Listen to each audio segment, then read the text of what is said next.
آپ نے کہا کہ دہشت گردی میں کمی ہے. عمران خان نے جو مذاکرات کے حوالے سے باتیں کی تھی یا اپنی گورنمنٹ کے اندر یہ اکتوبر 2021 کے اندر یہ مذاکرات کا چلا تھا. اگست 2021 میں مذاکرات کی بات چلی تھی اور 2022 کے اندر 18 حملے کیے تھے بی ایل اے نے, ٹی ٹی پی نے حملے کیے تھے اور 45% زیادہ حملے تھے. یعنی کہ مذاکرات سے حملے بڑھے, حملے رکے نہیں. تو وہ جو ضرب عضب کی وجہ سے ہم نے دہشت گردی کو کنٹرول کیا تھا, وہ عمران خان کی اس نرم پالیسی کی وجہ سے حملوں میں اضافہ ہوا. میرے پاس وہ سارا ڈیٹا کرتا ہوں. دیکھیں 224 افراد شہید ہوئے تھے. دیکھیں مذاکرات کی بات تو کابل کے ساتھ میں نے کی نا, بی ایل اے کے ساتھ تو کسی نے مذاکرات نہیں. ٹی ٹی پی کی بات کرو سر. جی ٹی ٹی پی کے ساتھ جو مذاکرات ہوئے, آپ 2021 کا 20 کا سال دیکھیں, اشرف غنی کا دور دیکھیں, اس کے بعد ہوتا یہ ہے کہ جو ایک ٹیم تھی جو مذاکرات میں مشغول تھی, جس میں جنرل فیض حمید بھی شامل تھے, اس ٹیم کو ایک دم تبدیل کر دیا گیا. اس کے بعد ایک بد اعتمادی کا ایک ماحول پیدا ہوا ہے. آپ ذرا جزیات میں جب جائیں گے تو آپ دیکھیں گے, یہ کہا گیا کہ عمران خان اس لیے تبدیلی نہیں چاہتے کہ وہ کسی کو چیف بنانا چاہتے ہیں. یہ بات نہیں تھی. بارہا عمران خان نے سمجھایا ہے کہ ایک ٹیم تھی جو کابل کے ساتھ اس وقت مکالمہ کر رہی تھی اور کابل کو کہ جو حکمران ہیں ان کو اعتماد تھا. جب آپ نے اس ٹیم کو علیحدہ کیا تو آپ نے اپنی پالیسی بھی بدلی.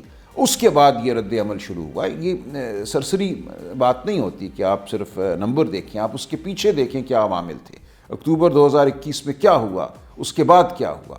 تو یہ بہت پیچیدہ صورتحال ہے. تو جب بھی آپ اس معاملے کا حل نکالیں گے, بالآخر آپ کو مذاکرات ہی کرنے پڑیں گے. یہ تو نہیں نہ ہوگا کہ آپ ایک مد مقابل کو مکمل طور پہ ختم کر دیں. آپ صرف قتل اور جنگ سے نہیں جیت سکتے یہ جنگ. وہاں جو طاقت بیٹھی ہوئی ہے, وہ طالبان ہوں یا اور لوگ ہوں, وہ ختم ہونے والے نہیں ہیں. آپ کو ان کے ساتھ گفتگو ہی کرنی پڑے گی, میز پہ ہی بیٹھنا پڑے گا. ہر جنگ کا, ہر جو آپ عسکری آپریشن کرتے ہیں, اس کا بالآخر مقصد یہی ہوتا ہے کہ گفتگو ہو اور کوئی تصفیہ ہو. اچھا سر, آپ بحیثیت پاکستانی, محب الوطن پاکستانی ہیں, آپ سمجھتے ہیں کہ عمران خان پاکستان کے لیے مخلص ہیں؟ بالکل ہیں. اگر مخلص ہیں تو ان کا یہ والا ترسیلات زر کا بائیکاٹ کرنا, آئی ایم ایف کو خط لکھنا, اس سے شہباز شریف کو ذاتی طور پہ نقصان نہیں ہوگا یا شہباز حکومت کو نہیں ہوگا, اس کا نقصان پاکستان کو ہوگا؟ نہیں دیکھیں ایسے نہیں ہے. دیکھیں اگر پاکستان پہ جھوٹ پر مبنی, جبر پر مبنی, فسطائیت پر مبنی حکومت قائم ہے تو اس حکومت کو ہٹانا ہم سب کا فرض ہے. ہم سب کا فرض ہے کہ آئین اور قانون کی بحالی ہو. ہم سب کا فرض ہے کہ شرافت کی بحالی ہو. ہم دنیا کو اگر یہ کہتے ہیں, اپنے دوستوں کو اگر یہ کہتے ہیں کہ بھائی تمہارا یہ عمل جو ہے اس فسطائیت کو تقویت بخش رہا ہے, تمہارا اپنا قانون یہ کہتا ہے, آئی ایم ایف کا اپنا چارٹر ہے, میں آپ کے سامنے رکھ دوں گا کہ ملک میں جمہوریت ہونی چاہیے, ملک میں قانون ہونا چاہیے. وہ کسی ایسے ملک میں پیسہ نہیں ڈالتے جہاں جنگل کا قانون ہو, جہاں فسطائیت ہو. یہ ان کے چارٹر میں لکھا ہے. حقیقتاً ٹھیک ہے وہ اس سے انحراف بھی کرتے ہیں, لیکن ان کو یہ یاد دلانا کہ تمہارے چارٹر میں کیا لکھا ہے, دیگر کو یہ بتانا کہ تمہارا پیسہ جو ہے وہ فسطائیت کے فروغ کا باعث بن رہا ہے, اس میں کوئی خرابی نہیں ہے. یہ ایک ہمارا بحیثیت ایک قوم ایک فیصلہ ہونا چاہیے کہ ہم فسطائیت کو, دست قاتل کو ہمیشہ رد کریں گے. ہم کبھی بھی اس کی معاونت نہیں کریں گے. یہ ایک بہت کوتاہ بین بات ہے کہ اگلے 6 مہینے اچھے گزر جائیں, جبر ہے, فسطائیت ہے تو ہو جائے, ہونے دو. اس سے بالآخر ملک کمزور ہوتا ہے. اور یہی ہماری تاریخ ہے 77-78 سال کی. ہمارا زیادہ عرصہ جو ہے وہ عسکری حکومتوں کے تحت گزرا ہے, اور ہر عسکری حکومت نے پاکستان کو پہلے سے زیادہ کمزور چھوڑا ہے. میں آپ سے یہ دعویٰ کرتا ہوں اور آپ کو دکھا سکتا ہوں شواہد کی بنیاد پر. چلیں سر, آپ بالکل صحیح کہہ رہے ہیں, لیکن سر آپ نے کہا کہ عمران خان صاحب کی جو پالیسی ہے وہ ہے مذاکرات کی, دہشت گردوں کے ساتھ ہوں. دیکھیں اگر کسی نے آپ پہ بندوق تانی ہے تو آپ بھی اس کا جواب بندوق سے دیں گے, لیکن بالآخر آپ نے مذاکرات کرنے ہیں. بندوق بہت چلا لی, جب بندوق چل جاتی ہے تو پھر مذاکرات ہوتے ہیں. ممکن ہے آئندہ پھر بندوق چلانی پڑے, لیکن بالآخر آپ کو مذاکرات. قومی سلامتی اجلاس میں آپ کو نہیں لگتا تھا پاکستان کے لیے, ریاست کے لیے پاکستان تحریک انصاف کو جانا چاہیے تھا؟ نہیں, بالکل نہیں. دیکھیں وہ کیا اجلاس تھا, وہ 40-45 لوگ انہوں نے کہا ایک بند کمرے میں بیٹھیں گے, اور کون سے 40-45 لوگ, جس میں 12 یا 14 لوگ ہمارے ہونے تھے. ہمیں کہا گیا کہ آپ اپنے 12 لوگ بھیج دیجئے, باقی فارم 47 کے سارے, میں نام نہیں لینا چاہتا, آپ جانتے ہیں اس شہر سے کون کون گیا ہے. انہوں نے قومی سلامتی کا فیصلہ کرنا تھا.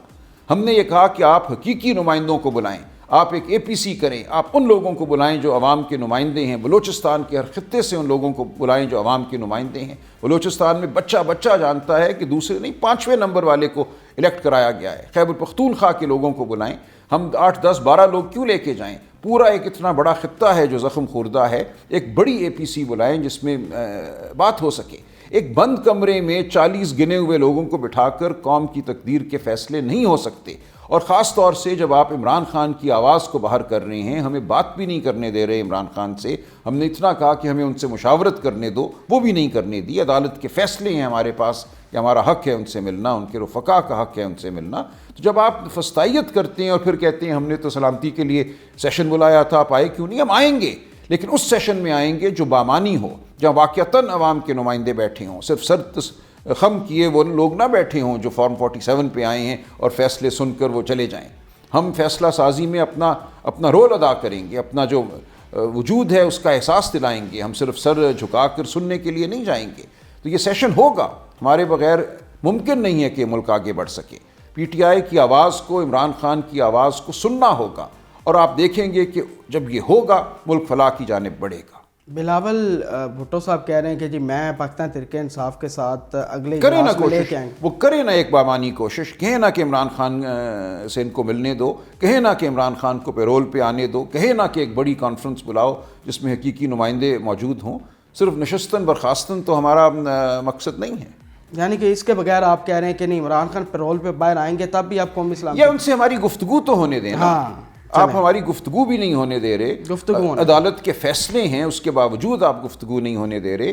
ہم کہتے ہیں جیسے اچکزئی صاحب نے کہا ہے کہ ایک بڑا اجلاس بلائیں، جوائنٹ سیشن چلیں، اسی پارلیمان کا بلا لیں، ہمیں تحفظات ہیں لیکن اس میں زیادہ لوگوں کی شمولیت ہوگی، کیوں آپ اس شمولیت کو محدود کرنا چاہتے ہیں؟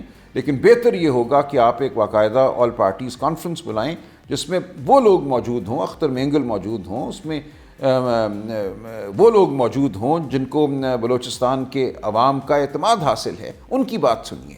اپوزیشن اطاعت کے ساتھ عید کے بعد آپ احتجاج کرنے جا رہے ہیں، جو پہلے بھی احتجاج ہوئے ہیں پنجاب سے لوگ نہیں نکل پائے، اس کی کیا وجہ ہے؟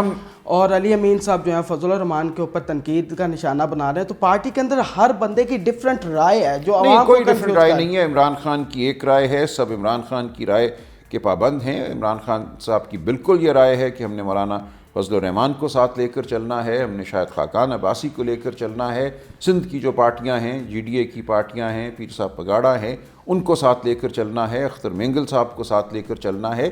یہ بالکل ہمارا متفقہ فیصلہ ہے۔ اس سے اگر کوئی علاقائی سیاست کی وجہ سے کوئی بات کرتا ہے، کوئی روگردانی ہوتی ہے تو وہ ایک غلطی ہے، اور انشاءاللہ یہ غلطی درست ہو جائے گی۔ عید کے بعد احتجاج ہے، دیکھیں احتجاج کی شکل کیا ہوگی یہ بات سامنے آ جائے گی۔